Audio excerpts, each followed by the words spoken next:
When you need someone to talk to and you don't know what to do, call us 4400. When you're feeling all alone and they turn their back on you, call us 4400. Call us 4400. Call us 4400. Call us.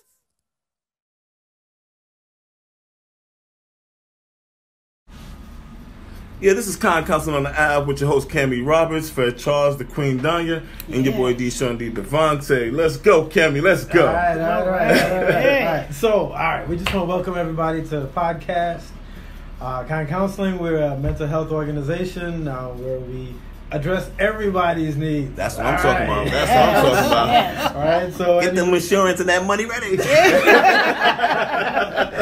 That's right. Yeah. Yes. So we're here to help our community and to just provide mental health counseling, marital counseling, individual counseling, group counseling, and we just want to give information to people through the podcast, as well as have a good time while we're doing it. So before we introduce our special guest, she's gonna talk to us a little bit about the mayor's initiative.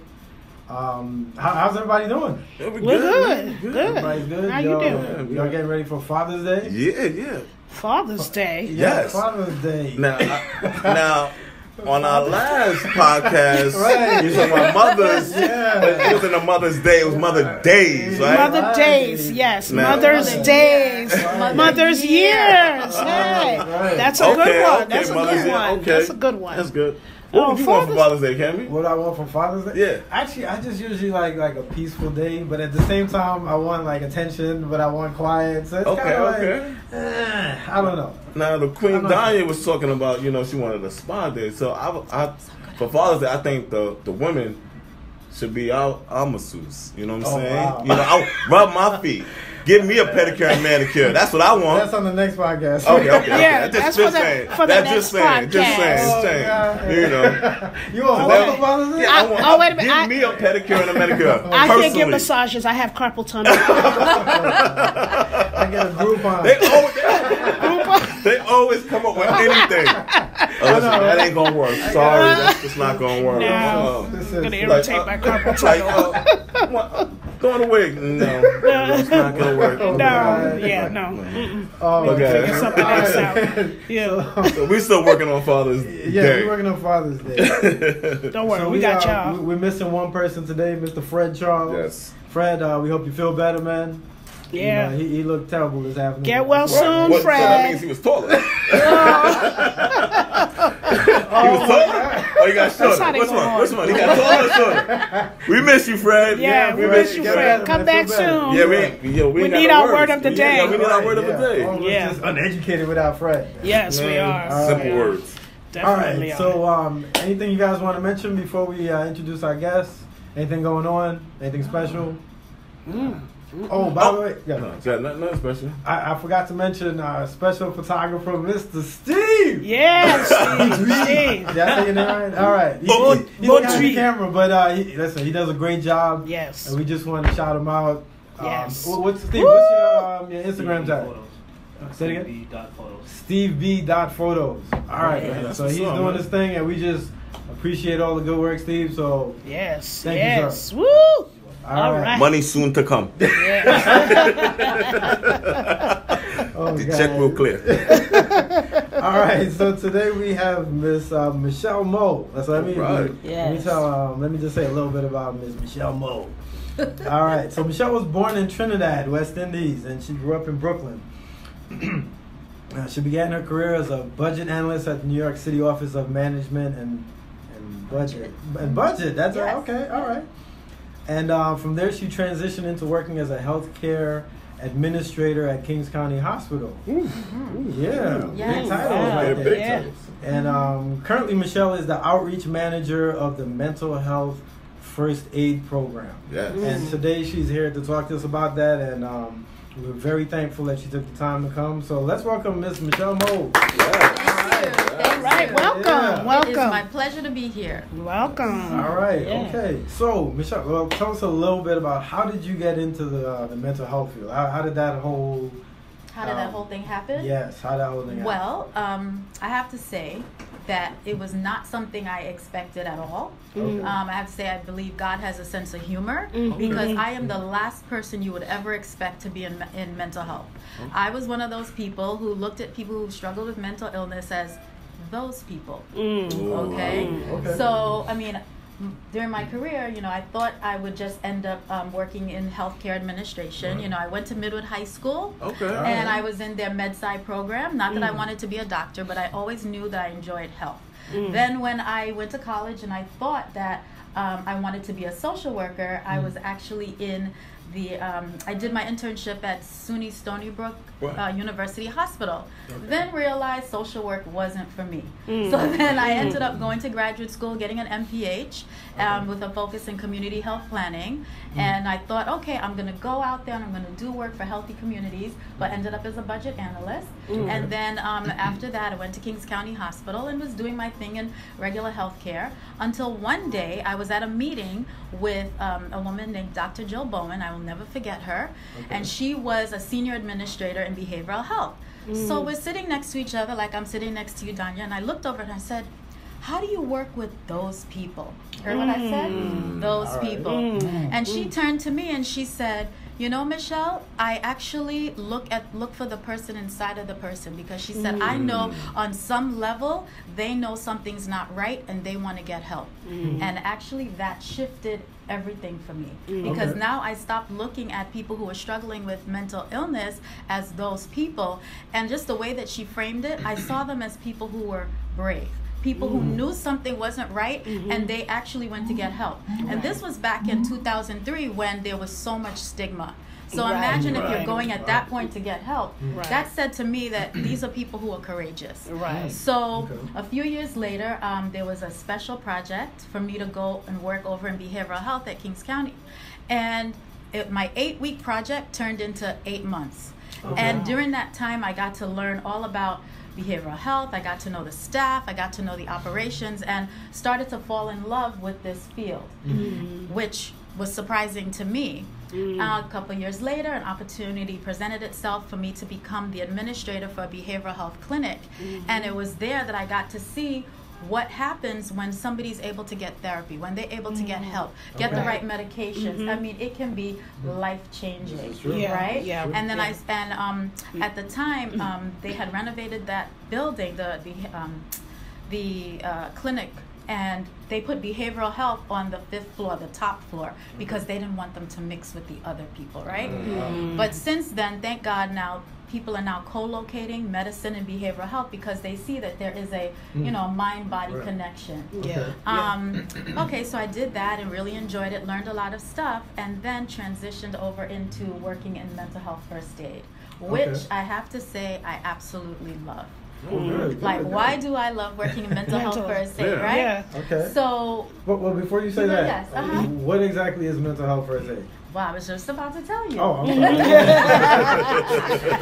sorry. So, just give me a She's getting to it.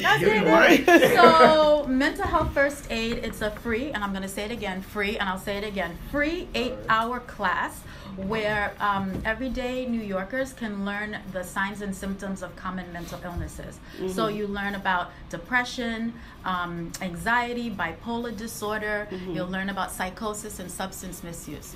The course also touches on suicide, like how to talk to somebody you suspect might be suicidal.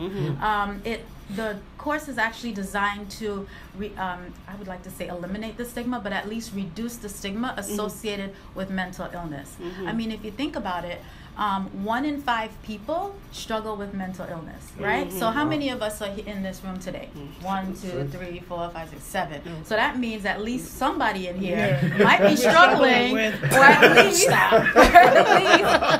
at least you have a family member. But yet, so something that's so common, no one wants to talk about it, right? It's like in the shadows. I mean, if somebody says you have cancer, guess what? Everybody's rallying around them to help them. Right, If it's breast cancer, some mom people are like, let's get food for the family. It's Make true. sure if somebody says that they're depressed, yeah. well, what's wrong with you? Right. Go eat something or go pray about it, Right. depending on the family that you grew up in. Right. I mean, I'm Trinidadian, right? And in my family, who talked about mental illness? I mean, Nobody. it was you just didn't talk about it. So the course, again, we talk about all of those things. We work on helping people to develop the language so they understand, mental illness. We talk about the resources that are available to people who think they might be struggling with mental illness or family members. And mental health first aiders now, you walk out of there and you know signs and symptoms and how to respond to depression and all those other things I talked about. But we're careful to let you know you are not a therapist. You are not a psychiatrist. Right. You are not a psychologist. Right. You are somebody who can help somebody who you think might be struggling. You might be somebody who might have a listening ear. You might be able to point them to going to seek counseling. So you're at least able to recognize what's going on. Yeah. So for example, if you work with somebody and all of a sudden they're coming in, they haven't showered, you know something is not Signs, right. Yeah. So at least this class helps you to be able to feel more comfortable going up and saying, Danya, something doesn't seem right. Right. And again, that you're not a therapist, but you're somebody there who can provide support. Yeah. Because oftentimes if you think somebody's struggling with depression, it's like, Right. you're right. like, anxiety, Right. or you tend to think of people with mental illness as violent, and Yeah. actually not That's true, right. Yeah. not true, right? Yeah. So, and the course actually, it's you get a certification, which is good for 3 years. So like our regular CPR, you take the class and every 3 years you have to renew. That's the same thing with mental health first aid, and that's because so many new things come up that you have to go and get recertified in mental health first aid. I actually did take that course. And how did you find it? I found it very interesting. Very interesting. Now I haven't had the opportunity to use anything skills? that I learned.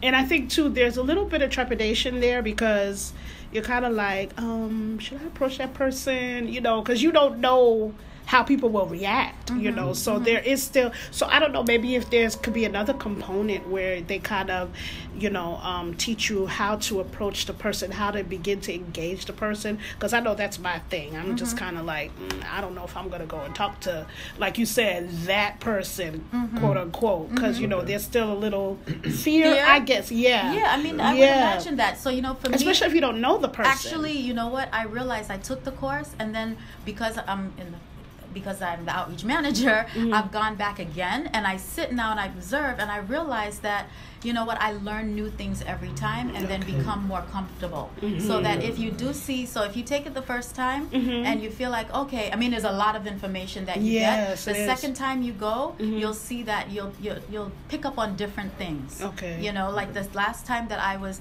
observing, they were talking about how being in a bad relationship is like, self-harm, and I went, what? Like that was just something that can't be right. And I said, wow, so you pick up on different things every time, which make you more comfortable. You know what I mean? So you said bad relationships. Yeah. So this is why a lot more women have mental health issues, right? What? Excuse? Because of the men. Just throwing that out. I'm just saying, throwing out there. Throwing a couple of crazies out there back in my day. I wonder if it's the men making them crazy. Oh, that's what I thought he was saying. That's what I thought you were saying. That's what you were saying. Maybe the men just showed them how crazy they really was. That's Or not. Maybe the men are crazy. Or not. I thought that's what he was about. No. I was like, wow, man, you're a real man. So I haven't met a woman yet that wasn't crazy. Really? That wasn't crazy. That's the next podcast. Now, what if that's you, though? Is it you because, you're the common denominator? Oh, You think? God. Okay, that could Don't be start calling me none. Because you know, I'm look just right saying, back in the mirror. I'm So how many times? How many times can you take the course? I mean, I don't. You take it one time, but I've gone back because to observe. And Okay. But even in my okay. observations, I'm saying I saw different things each time. Okay. So, okay. but having said that, we do have different modules of the course. So the one you took was probably to learn about mental illness in adults, right? Yeah. We also have it to learn about mental illness in youth, those ages 12 to 18. And it's okay. not for the youth, it's for people who interact with youth. So it's for the parents, it's for teachers, youth group leaders, to learn all about the signs and symptoms of mental illness in kids. Because we're seeing so many more kids being suicidal than ever before, especially with the bullying. It's just becoming, so many more kids are reporting being depressed and anxious, and imagine being that parent. We experienced having our daughter become really depressed because she was being bullied when she was in 7th grade, and so her behavior just changed. She went from being kind of happy-go-lucky to all of a sudden weepy and depressed. And then one day when she said to me, you know, Mommy, I wish I could just walk into the street and get hit by a car. I said, what? What's going on here? Yeah. But because I at first you see kids changing and you might think, oh, it's normal teenage, but I was able, because of the training I've had, I was able to say, wait, something's going on here. Listen, I got mental health first aid for the bully. I fight kids. Don't bully mine. But as a mother, but actually as a parent, that is what you want to do. Right, no, I'm serious. I will go up to that school. How dare you? Yes, and I'll be like, what? Exactly. Let's go. I think you need to take that class again. Yeah, right. She missed the whole point. Empathy for the bully.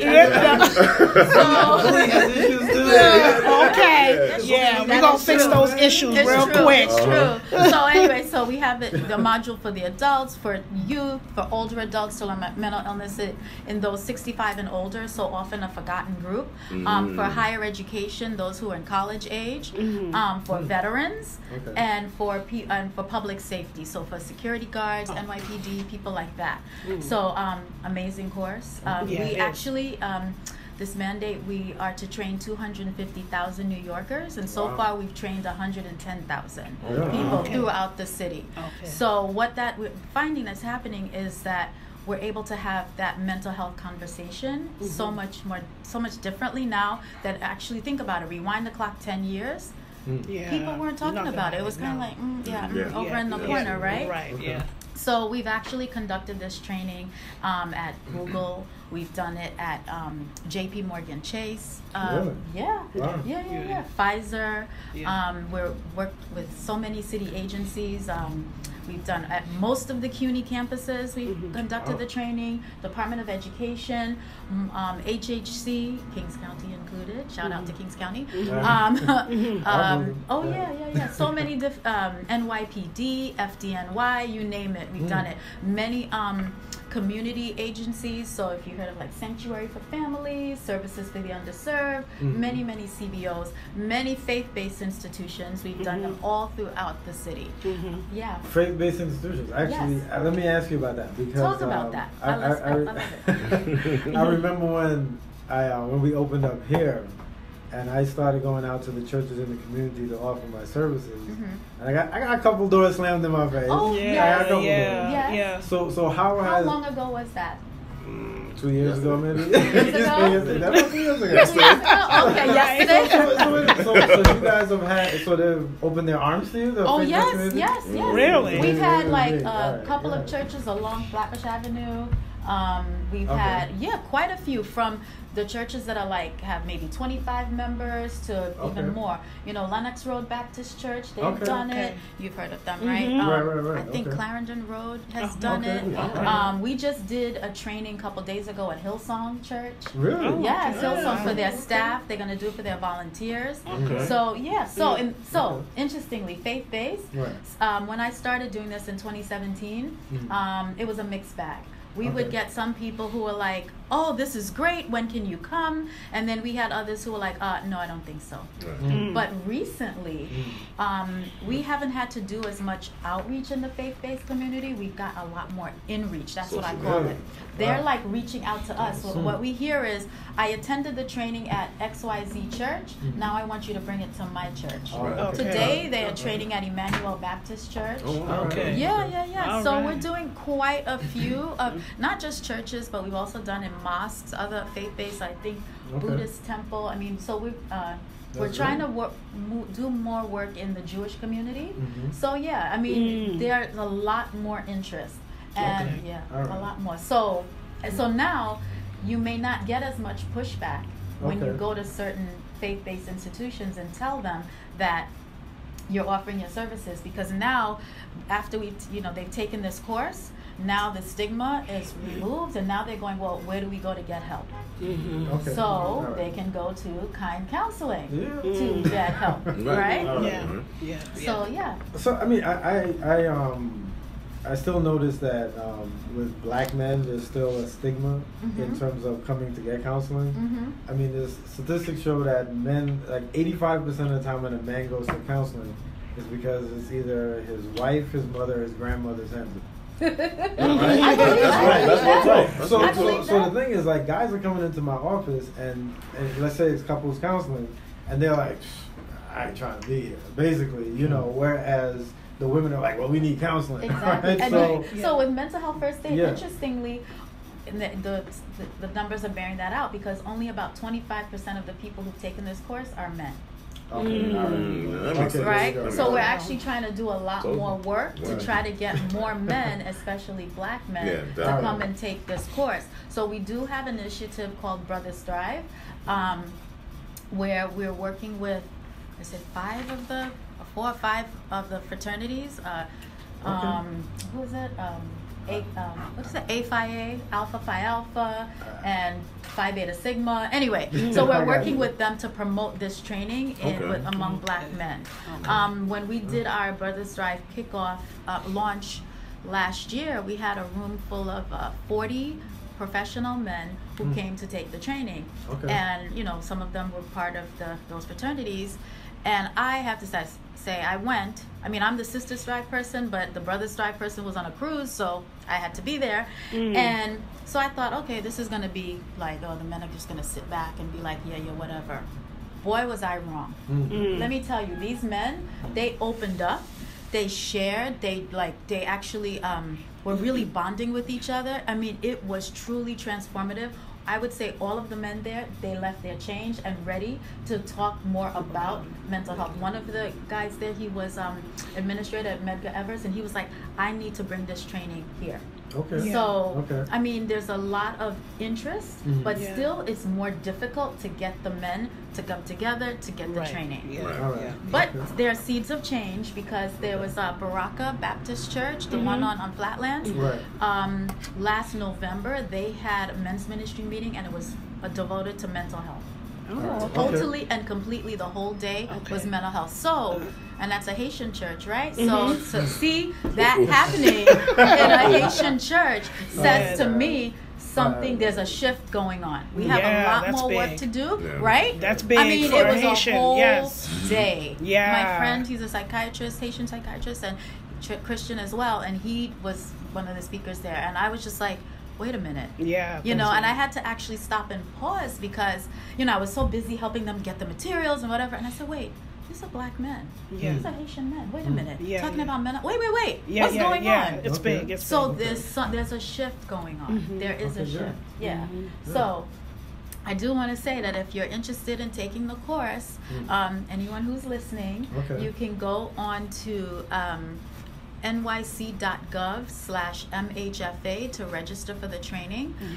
And we can also, because we have it at many public locations taking place throughout the city. The course is offered, of course, in English and Spanish, and also Mandarin Chinese. I'm sorry, can you say the website again? It's nyc.gov/MHFA. Okay. Now, but the other thing that we do is we can also come to you. The Department of Health has hired, I want to say, almost 30 trainers whose only job is to go out into the community to conduct this training. So if you're interested, we can come to you. All you have to have is 25 to 35 people and a room to host the training. And we provide the trainers. We provide the materials needed for the course. We also need a laptop and a projector. But if you don't have that, we bring that also. Yeah, we'll do it because we're so wanting to see the stigma, I would like to say erased, around mental illness, so that's why the city's made this significant investment. So I oversee a team of about 14 outreach coordinators, and that's their job, to go into the community to talk about this training with the goal of getting people, we want people to host it. So so if you want to do that, like I said, 25 to 35 people in a room, and we come right out to you. Now this is it's free. I keep having to say that it's free. Right. Totally free. Totally free. Yeah. And if you wanted to take this course outside of the 5 boroughs, it would cost you about $100 a person. Okay. Wow. Yes. Okay. Yes. Okay. Yes. Wow, So, that's and big. we're providing it free through December of 2020. So we have to take advantage of it now. Yes. So what was the kickoff for this program? Like, I'm curious, who had the epiphany and said we need to put something like this into place? Okay, so if you may have heard that the mayor and their wife talking about the fact that their daughter was struggling with mental illness, and so they looked at themselves and they said, we don't even know where to start. Like, they're people who are very full of resources, they know a lot of people, and they're like, well, what do we do? How do we even do this? And that's when they realized that mental health in New York City needed to have a turnaround. Right? So that's where Thrive NYC was born. And they said, you know what, but they realized that there's so much stigma that people, and again, we have something that is so common, right? But people are not going to get help. So they discovered the mental health first aid program, and that's why we're doing it. Was going out into the highways and the byways and sharing, we want people to understand what's going on, because I think I heard the statistic is that it takes people about 10 years or so, you would know better than me, right? 10 years to get counseling, from the moment they realize that they have, this is what I was reading, yes, it takes them a long time. So people are struggling, they're walking around functionally depressed. So when we take the class, so I it's always amazing to me, because you see people going, wait, that's me. They're seeing the signs and symptoms, and they're going, wait, that's me, that's my cousin, right? So that's what kicked it off. So they realized that in order for people to go and get help, they need to be able to understand what's going on. In order for me to encourage you to get help, I need to know what's happening, and to know that saying, snap out of it. That's not enough. Why are you so anxious? Come on, we're gonna pray about this. To know that that's not enough. So that's why we're doing this. And then we encourage people in the course to seek help through 1-888 NYC Well. That's a city's hotline that you can call, text, or chat if you're having any issues at all. If you need to know if there's a therapist in your area, if you don't have insurance, if there's even crisis intervention that's needed, you can call that hotline. And you can get help. So that's what kicked it off. Yeah. It's good to know. Because we need to have a shift. I mean, people should not feel embarrassed about struggle, and they shouldn't be struggling in silence, and they shouldn't be feeling like, you know what, I just gotta get a little strong, I just gotta be able to do this, or because it's feel not bad true. For feeling down, or being overwhelmed by something that they might be going through. Exactly, because we all go through things, and one thing they teach in the class is like, you know what, is your sadness impeding your ability to live, love, laugh, and learn? And where is it on the spectrum, right? Are you able to live, love, laugh, and learn? And some people, maybe you have a death in the family, and it might be for a season, but then if it keeps going on and on, and what I'm finding is so many people are walking around like functionally depressed. Functionally, and I call it living life in beige. You're not happy, you're not sad, you're just sort of living. And this is your normal. But life is to be enjoyed. I mean, God put us on this earth not just to live in beige, but to live in multicolored, to enjoy everything, right? And so if you're really not enjoying your life, something is wrong. And there's so much help out there. Yeah, I mean, unfortunately, we have kind counseling. Well, this is great, but I think most people that I see a crisis has to happen before they come. Right. Yeah. Meaning, True. like, somebody has to get fired, their boyfriend leaving them, or divorce, or something crazy. Pregnancy. Yes. What? Pregnancy? Well, hey, I guess that depends. But, Yeah, so, it would. You're right, something. But what we're hoping is that through this course, right, Yeah. people, before the crisis happens, Right. that they recognize, you know what, Yeah. this is not normal. You know, this might be my normal, Right. but it's not normal. Right. And there's something better out there for me, Yeah. you know? Yeah. Yeah. And maybe through because I would say therapy works wonders. Yeah. Sometimes medication, Yeah. therapy and medication, Right. medication, not therapy, it can work wonders. Right. You know, I'm sure you have a lot of success stories here at Kind Counseling. Yeah, but right? you know, I mean, I think that the big issue also now is that a lot of people go through childhood trauma. Like that's becoming Oh, like yes. the, like the big Because people are catchphrase now. they're realizing, Right. Yeah. And and especially growing up in a black community or a Caribbean community, it becomes like children are seen and not heard, Yes. right? So if something happens to you at 5 or 10 or 12 or 15, you're told you can't say anything about it, just like you said, just snap out of it or whatever. Yeah. So I find a lot of people who I'm working with, they're 40, 35, 45, 50, and they have so many issues from their childhood that they've never spoken to anybody about. Right. And they're walking around with that, like you said, and they don't see anything wrong with Because it. it's their normal. Exactly, Yeah, right. yeah. So it's, and then when... The crisis hits. Because, Right, you know, your right, normal exactly. is not working for you. Exactly, Maybe right. you have an explosive temper, Right. and now this comes out at your job, Right. or it comes out in a relationship, Mhm. and it comes out way too many times, and you say, wait a minute, something's not right. So Right. that's why we're hoping that as we have this course, it doesn't have to come to that. Yeah. Right. Yeah. You know, Right. it doesn't have to come to that. You can actually say, wait a minute, you know, let me go get help now. But you know, I think the other interesting thing also is that people tend to say, well, that happened so long ago, why does that even Oh, matter? yes. Yeah, Because they don't, yeah. because they don't, Right, they don't connect it. yes. Yeah. Right, all They the don't time. connect the fact that, you know Right. what, again, I have this explosive temper, Right. or I'm very introverted, or whatever Yeah, it might yeah, be, or I yeah. just can't seem to find that love of my life, Right. or whatever it is. Right. They don't connect it with the Right. bitterness or the anger Yeah, that they're holding yeah. on to Yeah. from that past trauma. Yes, Right. you're right. Yeah. Right, You're right. right. So true. Yeah. Yeah, I mean, And that's the case where people start snapping and going postal and Yes, yes, going yes. and shooting up places and schools and churches Yes, and yes. all this other kind of stuff. So That's more white people. But, you're right. yeah, do but other that's things. We do other that's things. yeah, but that's a Oh, mental God. health issue. It We'll is a sell mental health drugs, issue. but we won't shoot up the school. No, we're not gonna shoot up the We're still school. holding on to the other But we kinds have of been known to trauma. go postal. They go postal. Yeah, but Oh, my still, God. it's still a mental health issue. That would Okay, make somebody absolutely walk right. into Yes, a that's building definitely and not just start normal shooting behavior. down. No, So but let's that is deal with also it. not normal to be self-medicating with alcohol and drugs either. Right, Right, right, right. right, You know, exactly. and Right. going out to the party every weekend. You're 35, 40. You're still going out to the Yeah, party every every weekend. weekend, right. You know what I mean? Right. You're self-medicating, Yeah. and Yeah. people don't see that that's what they're doing. Right, right. Try That to, You know? yeah, Yeah. trying to take Think away the about it. pain. Yeah. Yeah. So I have a question for you. So, do you think that you would ever become a therapist now? No. I mean, I try to see. She's like, I don't actually want to help people. So when I thought I wanted to be a social worker and I was exposed to that, I said, you know what? I will not be very, very good at that at all. What makes you say that? So therapy, I believe it is kind of long term, and I'm not good with the long term.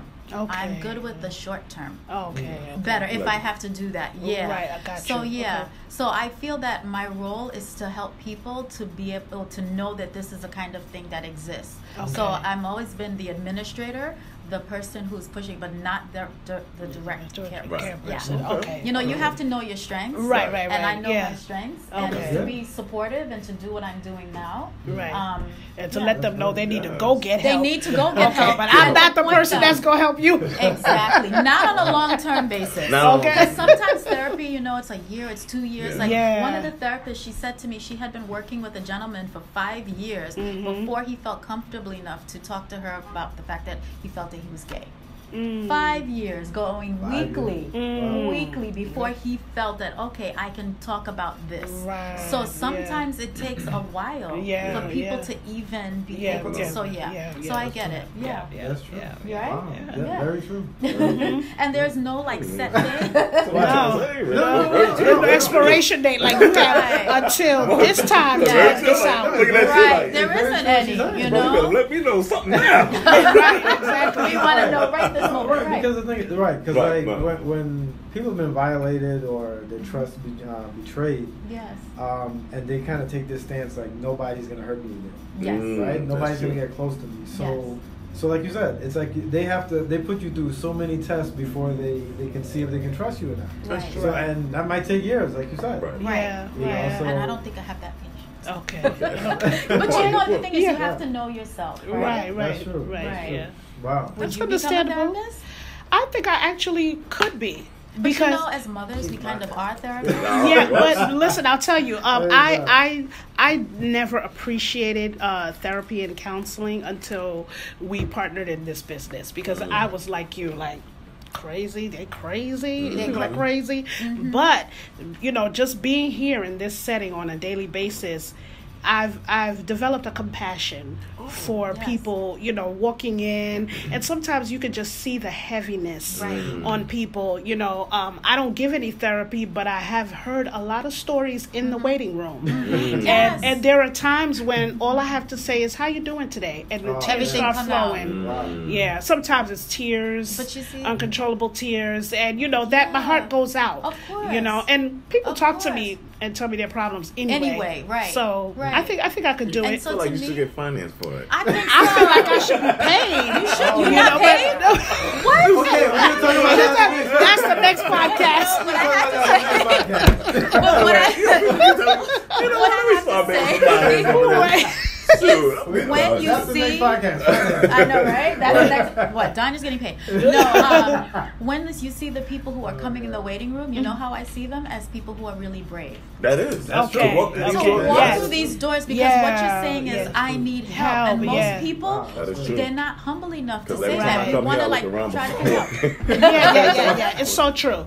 It's so Go to true. podcast. But yeah. Because you're saying, you know what? I don't care what Oh, other God. people think. I need to get I help. need to get I help. Yeah. can't stay That in is this true. That's a good situation point, any though. Longer, absolutely. So yeah. that's why when I was in the clinic and I would see the patients come in, I mean, and they would have their little quirks, but I really did see them as brave. And I Yeah. really respected them because to come in and, you know, you go in and they're hitting 5. So, and when anybody knew you were hitting 5, that meant you were going to behavioral health. So to be able to get past that and say, you know what, I need right. help, Right. that's bravery. Yeah. That's absolutely, bravery. So the absolutely. patients who come in here, Yeah. brave people. Brave. Yeah, they are. Mhm. They absolutely are. That- Yeah, that's absolutely. good. That's Yeah, good. it's a good way to look at it. Yeah. Yeah, to be able to feel vulnerable enough to cry. Yeah. Mm. Like in front of in me. front of a So stranger that that you means don't that know. thing is at the surface. It is at the surface. If as soon as I ask you how you doing, the tears start flowing, it's Yeah. right at the Yes. surface. Yes. So, you know, But we it's want people to be able to come before they get to to- that. yeah, You yeah. know, but that's interesting that you say that. They doing that in the waiting room, and they come in the back and they say, "Hold the tissue." I'm not gonna cry. Because they already shed all their tears out here. Right, Yeah, they shed the tears outside. Yeah, Right. So that's yeah. But do they? Mm-hmm. Because you know it's sad because people see crying as weakness. Exactly. Yeah. And It is crying not. is It's- actually I cry cathartic. every Yeah. podcast. Yeah, Really. yeah. Yeah, Every yeah, podcast. Okay, here's every the tissue. podcast. Yes, yeah, Right. yeah. But yeah, I mean, it's right, and instead of people looking at it as I'm sad or I'm happy, I guess depending on why you're crying. I mean, it's a normal part of human functioning. They see it as, like you said, And like a weakness, weakness, yeah. or some, some Because it's like, wrong. I'm not And that going comes there. from I'm not going childhood. there. I'm just Exactly. gonna right. Yeah, I But think the that comes thing from is, childhood, when you're able too. to let it all out, a good cry is worth a lot. It Yeah. is. Yeah. Yeah, You very feel better. cleansing. I mean, it Yeah. might feel hard as you're going through, but afterwards, it feels Yeah, really good. yeah, you feel Yeah. good. As somebody Yeah. who didn't used to cry, and it was when I was at that clinic, I got very friendly with one of the psychologists, and he was like, "No, Michelle, crying is good. Right. Crying." And sometimes he would come and ask me one question, and I'm like, you know. And there is, of course, that whole the mind-body connection, because I remember one day. I mean, I had started developing these stomach problems, and I don't get stomach problems like ever. And so I'm talking to, I said, yeah, I'm having these stomach problems, and next thing you know, we start talking about the hard time I was having with senior administration. And all of a sudden, tears start flowing, and I'm in my office boo-hooing. Yeah. And do you know something? The stomach problems disappeared. Yeah. Really? Like, no more Really? stomach Yeah. issues. Okay. After all of that, I got it all out. They're driving me crazy. They're asking me to do the boo-hoo-hoo. Yeah.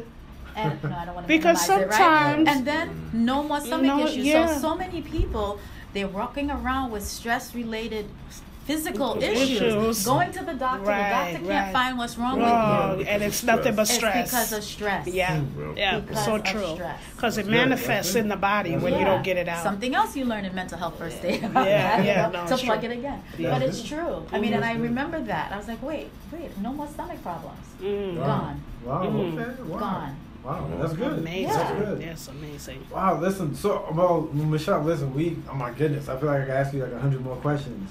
I mean, it's, thank you so much for telling us about this Yes. program. Yes. Once again, the website, you said nyc.gov /MHFA, right? And also the phone number, 888-NYC WELL. WELL, right. Okay. NYC Well. So for everybody who, anybody out there who might be struggling, you know, anybody wants to learn how to do mental health first aid, Yes. please, Become a mental health first aider. Yep. yes, to become a mental health first aider. And the I'm website that I one. gave you, and so am I. Yes. And the website that I gave you is Yeah. for if you want to take the course yourself, go to public location, or if you want us to come Okay. to your organization. Got you. Because we're Okay, able good. to do both. So All right. yeah, we do about 60 trainings a week. A week. Wow. Wow. Okay. 60 trainings a week. Wow, Okay. that's Yeah. a lot.